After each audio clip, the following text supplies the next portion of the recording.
toutes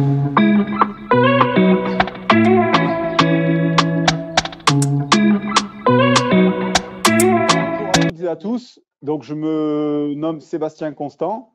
Donc, ça fait une petite dizaine d'années que je fais du trading et je vais vous parler du Market Profile qui est un outil. Donc, ce n'est pas du tout un indicateur, en fait, comme certains peuvent le penser. C'est vraiment un outil d'analyse qui va nous permettre de vraiment mieux comprendre ce qui se passe dans les marchés. En fait, c'est vraiment ça l'importance. Alors, il y a des gens qui vont peut-être ne pas en avoir besoin pour gagner leur vie sur les marchés. Moi, j'ai essayé plein de choses avant de rencontrer le Market Profile et ça m'a vraiment permis de devenir rentable, en fait, parce que j'ai compris l'activité des opérateurs. Et du coup, en comprenant, ça me permet d'agir de manière beaucoup plus sereine. En fait, je ne suis pas stressé quand je prends un trade parce que je sais pourquoi j'achète, je sais pourquoi je vends, je sais si aujourd'hui je dois acheter, si aujourd'hui je dois vendre. Et donc, je ne fais pas de scalping. Moi, c'est vraiment du day trading. Bon, l'avantage du market profile, c'est que ça peut s'utiliser aussi bien en day trading, scalping, swing trading. Ça s'utilise, c'est un outil d'analyse comme les bougies japonaises. Donc, vous l'utilisez, peu importe votre façon de trader, c'est un outil qui va vous permettre de pouvoir trader. Vous allez voir, je vais vous expliquer les choses. Mais voilà, si en tout cas vous voulez comprendre l'activité des opérateurs, c'est un superbe outil pour cela.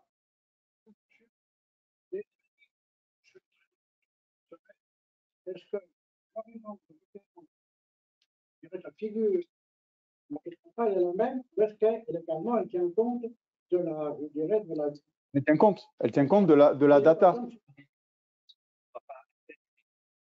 Ah, ok, d'accord. Oui, donc la question, c'est de savoir si en fait la figure du market profile, donc on appelle ça un profil, si elle va tenir compte ou pas de la temporalité. C'est-à-dire, est-ce que, par exemple, la semaine, le trimestre, l'année, le mois, etc.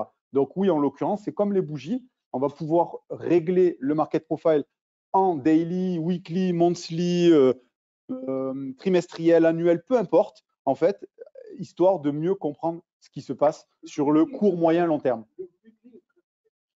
Tout à fait. Donc, on va essayer, dans les grandes lignes, de voir les principes fondateurs du market profile, comment le market profile peut nous aider à déterminer les niveaux clés de support et de résistance, comment utiliser les concepts de value area et de point of control pour évaluer la force d'un marché. Je vais vous expliquer un petit peu ce que c'est tout ça. Comment identifier les tendances de marché à l'aide du market profile, comment identifier des opportunités de trading en un coup d'œil et comment évaluer l'équilibre de marché et prévoir les mouvements à venir.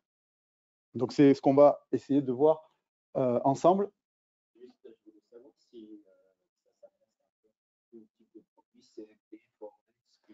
Alors, ça ne va pas s'adresser au CFD parce que sur les CFD, on va être sur le marché du courtier.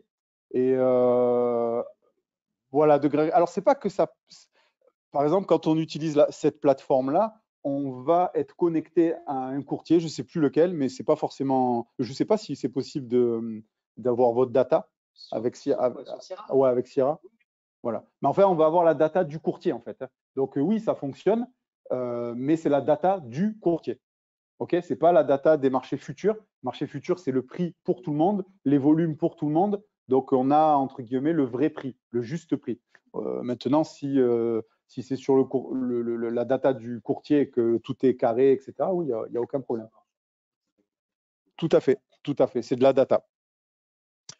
Donc, juste pour resituer le market profile, qu'est-ce que c'est, d'où ça vient, parce que c'est un peu, entre guillemets, à la mode de nos jours. On entend de plus en plus parler, mais c'est quelque chose qui existe depuis très longtemps. Le market profile est une méthode d'analyse du marché financier qui permet de visualiser la distribution des prix et des volumes d'échange d'un actif financier sur une période donnée. Donc, ça revient à ce qu'on disait. On peut contrôler la période, en fait, et avoir de la data sur cette période.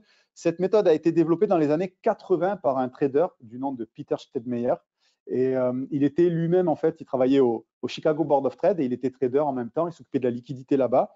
Et il tradait avec les bougies japonaises. Et il s'est dit à cette époque-là qu'il serait bien, donc c'était plutôt fin des années 70, si on pouvait améliorer le système des bougies et trouver un outil qui nous permettrait de nous remonter de la data et de mieux comprendre l'activité des marchés. Qu'est-ce qui se passe dans les marchés?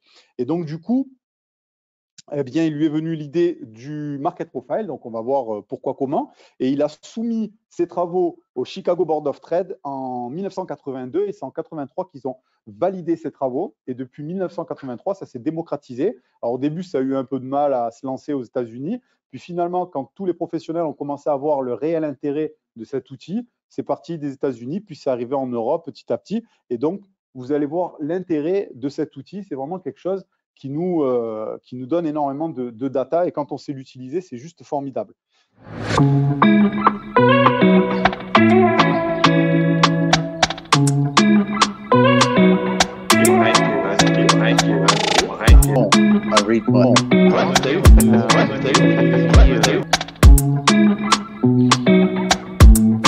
Donc le graphique de Market Profile, je vous l'ai mis ici. Donc vous avez un profil, d'accord? Alors je vais tout vous détailler parce que quand on regarde ça pour la première fois, moi la première fois, je me suis dit c'est quoi? C'est du chinois, ça donne pas envie de. D'ailleurs, c'est pour ça que ça n'a jamais rencontré un franc succès depuis toutes ces années, parce que la plupart des gens, quand ils voient ça la première fois, on se dit j'ai pas envie de chercher plus loin, c'est fatigant. Alors qu'en réalité, c'est pas du tout fatigant, mais il faut donner 2-3 explications. Donc ça, c'est un graphique de market profile qui représente la répartition des prix selon leur fréquence d'apparition pendant une journée de trading, une semaine ou un mois ou une année, peu importe, on choisit. Le graphique se compose d'une série de lignes verticales, d'accord, qui représentent les niveaux de prix, comme sur un graphique de bougie japonaise, d'accord. Et vous avez la partie horizontale qui représente le temps. Et au milieu de tout ça, vous allez avoir des zones qu'on appelle value area et de point of control. Et je vais vous expliquer dans les détails ce que c'est. Alors, déjà, d'où vient l'idée du market profile? Pourquoi, comment? Tout simplement, Peter Stedmeyer, il s'est imprégné des travaux de Gauss, du mathématicien Gauss. Donc, je ne sais pas si tout le monde connaît. Gauss, un mathématicien du XVIIIe siècle, en fait, qui a créé la Gauss, GAU2S, la courbe de Gauss. Voilà. Oui, pardon. Et pardon, excusez-moi de l'accent. Et donc l'idée, tout le monde connaît, en fait, c'est qu'on utilise ça à chaque fois qu'on va montrer cela. Et donc l'idée, elle est partie de ça, en fait, de se dire que le marché, on pouvait le visualiser de cette façon, parce que on a réfléchi que une activité toute la journée, toutes les semaines, tous les mois, tous les trimestres, peu importe, il va y avoir une activité. La plupart du temps. Et puis, on va avoir sur les extrémités ici, bien effectivement, moins d'activité. D'accord? Donc, il est parti d'utiliser, vu que ça s'utilise toutes les datas qu'on utilise.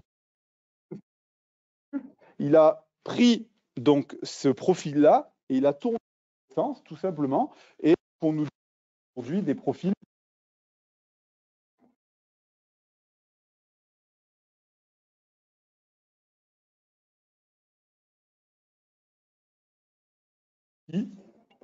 le temps. Donc, on a mis ceci comme ça parce qu'on s'est rendu compte tout simplement que les marchés, comme tout, c'est de la data et qu'à partir du moment où le marché passe plus ici. Donc, c'est comme ça que des zones de valeur, en fait. Donc, c'est pour ça que tous les jours, je vais vous refaire un dessin. Donc, je vous le fais là à côté ici. Vous allez prendre un profil de marché, d'accord, qui est comme ça, à peu près. Donc, hein. Et puis, vous allez avoir le marché qui va.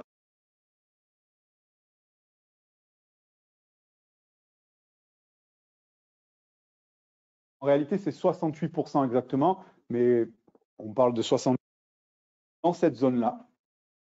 Le bas de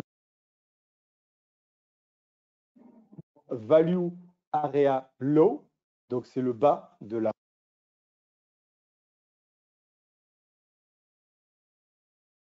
value de la valeur. C'est extrêmement parce que mettre les choses dans leur contexte, parce que la plupart des gens font du trading sans réellement savoir ce qu'ils font. C'est le cas d'à peu près 95% des gens. En réalité, le trading, c'est Non, mais en réalité, le trading, c'est ni plus ni moins du commerce. Donc, on va se remettre à la base. On se dit, OK, on fait du commerce. Si on fait du commerce, on commerce sur quoi? Ben, sur des actifs. Donc, on va avoir des actifs financiers, on va avoir des matières premières, on va avoir des devises, etc. Enfin, je ne vais pas tous vous les faire, mais vous avez tout un tas d'actifs. J'interviens parce que le micro avec le manteau, Ah. le micro, enfin le son est haché, il y a des coupures. Ah, désolé. J'espère que ça va passer là. Je mets là.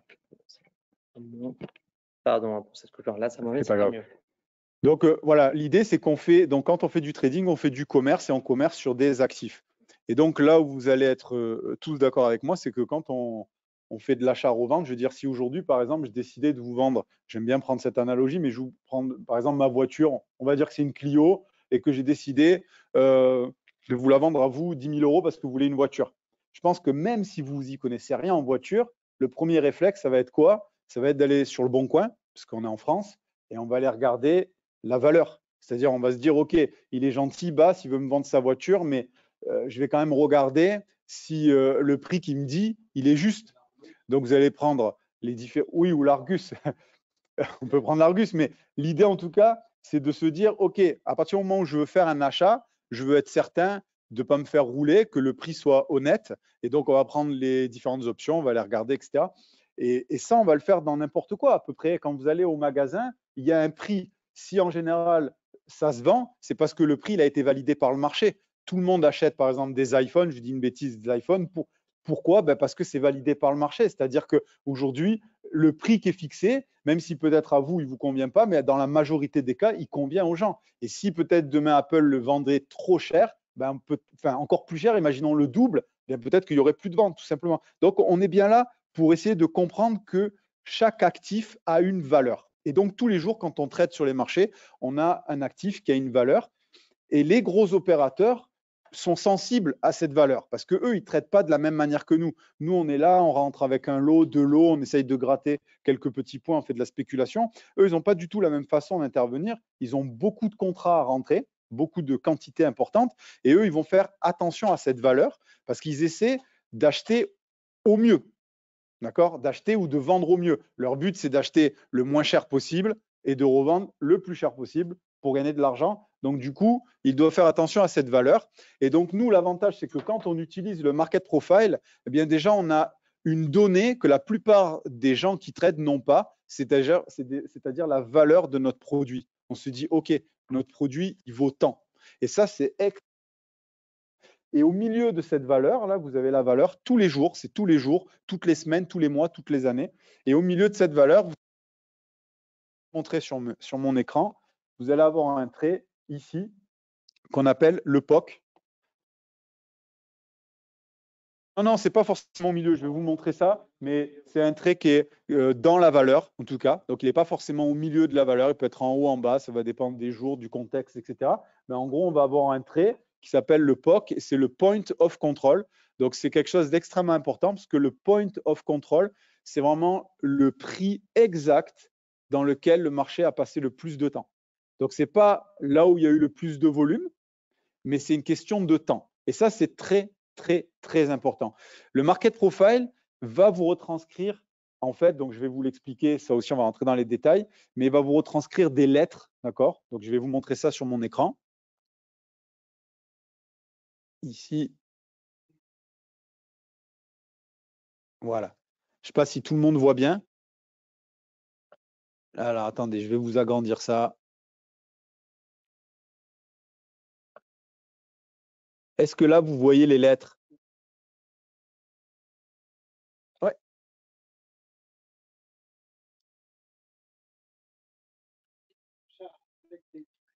Verticaux, et là, vous les montrez horizontaux. Je vais vous expliquer. Alors, je vais vous expliquer. Quand vous avez les traits verticaux, je peux le faire. Regardez, je vous fais ça. Voilà. Là, c'est à la verticale. OK? En fait, quand il est comme ça, c'est uniquement des bougies en 30 minutes. Vous voyez? On a ouvert. D'ailleurs, je vais tout vous expliquer maintenant. On a des lettres. OK? Vous voyez, on a des A, on a des B, on a des C, etc.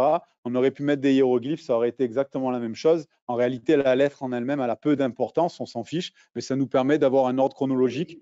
Voilà, A, B, C, D jusqu'à Z. Et donc, on a démarré avec des A. Les lettres, on appelle ça des TPO pour Time, Price, Opportunity. OK? Ça, c'est très, très important ce que je vous explique parce que le market profile va nous retranscrire le temps. Et le temps dans le trading, c'est extrêmement important. La plupart des gens ne font pas attention au temps. Dans le trading, vous avez 3 piliers essentiels si vous voulez comprendre l'activité des opérateurs. C'est le temps, le prix et les volumes. Vous ne pouvez pas dissocier l'un des trois. La plupart des gens prêtent leur attention uniquement sur le prix. La plupart des gens regardent le prix. Mais en réalité, le prix, c'est une des 3 composantes seulement. Parce que le volume est extrêmement important. C'est le carburant du marché. Si vous n'avez pas de volume, le prix ira nulle part. Et le temps, c'est quelque chose d'extrêmement important parce qu'il va nous donner la confirmation qu'on a une acceptation ou une réjection de la valeur. Question? Ah, je pensais. Donc, du coup, on se retrouve avec des lettres qu'on appelle des TPO pour Time Price Opportunity. Et on va démarrer en lettre A. Pendant 30 minutes, on va imprimer des A. Donc, on appelle ça imprimer parce que à chaque fois qu'il va y avoir que le prix va être frappé au marché, donc c'est que des exécutions, on en revient à la question de tout à l'heure, c'est vraiment que des ordres qui sont exécutés, des ordres frappés, des ordres actifs. À chaque fois, ça va imprimer une lettre. Donc là, on voit par exemple qu'on était sur ce prix-là, ici, à 15 896, et c'est l'ouverture parce que vous avez un petit A qui n'est pas de la même couleur que les autres. OK? Donc ça nous donne le prix de l'ouverture. Et pendant 30 minutes, on va imprimer des A. Donc, on a imprimé des A pendant 30 minutes. Alors, pourquoi 30 minutes? Parce qu'on pourrait se dire, mais si je le mets en 15 minutes, en 1 heure, etc. Bien non, en fait, c'est déjà, la plateforme, elle est réglée comme ça. À chaque fois que vous allez utiliser le Market Profile, c'est réglé en 30 minutes.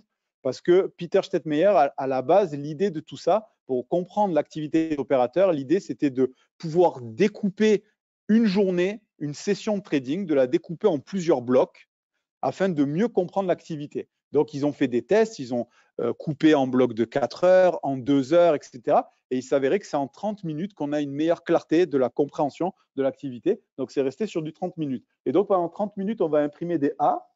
Et ensuite, on va passer à la lettre B pendant 30 minutes, d'accord? Et ensuite au C, au D, etc., etc.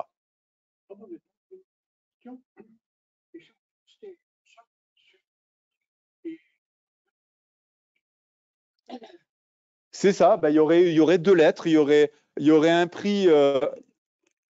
Non, vous m'avez dit 1 seconde sur un prix, 29 minutes sur un autre prix, ben, il y aura 2 lettres. Il n'y aura que 2 lettres.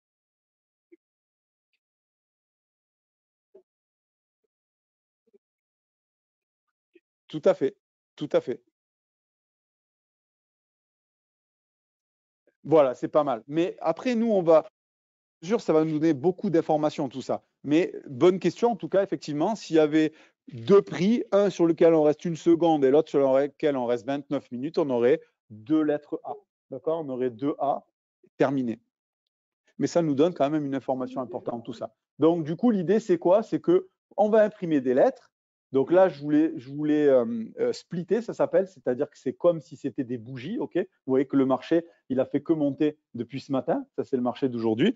Et puis, si je le désplit comme ça, je le remets, ça va nous donner ceci, c'est-à-dire une forme, en fait. Alors, du coup, je vais le descendre un peu, que vous voyez. Il y a des questions. Allez.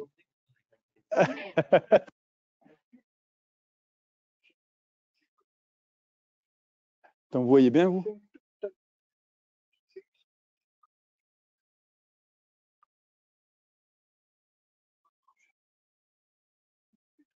Oui, oui, c'est ça.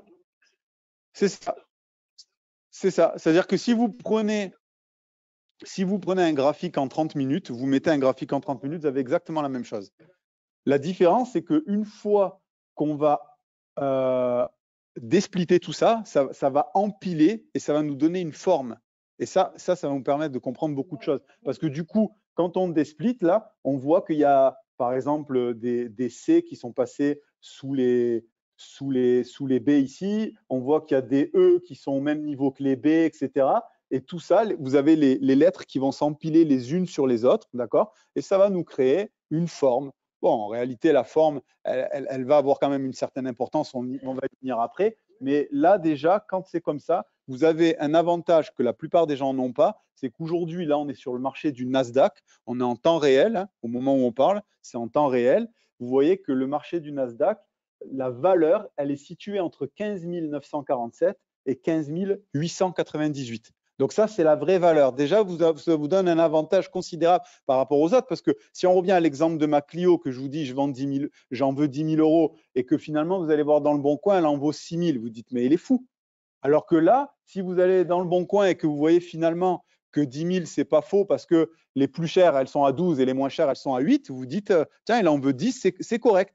Et là, c'est exactement la même chose. Nous, on comprend aujourd'hui que la valeur de l'actif qu'on veut trader, elle est située entre 15 947 et 15 898. Et là, on va en revenir ici. Vous voyez ce trait-là violet, rose-violet, là, c'est le POC, le Point of Control, qui aujourd'hui est à 15 926. Donc, ce qui veut dire quoi? C'est qu'aujourd'hui, le marché a décidé que le juste prix, là où il a passé le plus de temps, c'est 15 926. C'est le juste prix. Ce qui veut dire que quand vous allez acheter plus haut, vous achetez trop cher. Quand vous allez acheter plus bas, vous achetez pas cher. Ça, c'est aussi une information hyper importante parce que du coup, la plupart des gens, quand ils vont trader, ils vont trader de manière émotionnelle, c'est-à-dire qu'ils vont voir le marché monter, ils vont acheter, ils vont voir le marché descendre, ils vont vendre, admettons, dans une même journée, ils vont acheter et vendre, ils vont se contenter de gagner quelques points par-ci par-là parce qu'ils vont voir le PNL tourner et se dire ça y est, j'ai pris 300, j'ai pris 400, je stoppe ma journée, etc.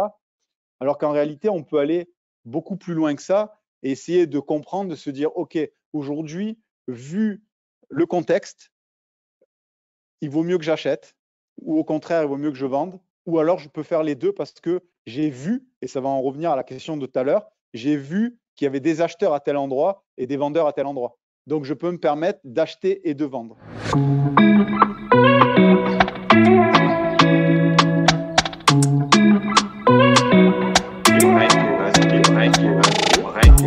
I read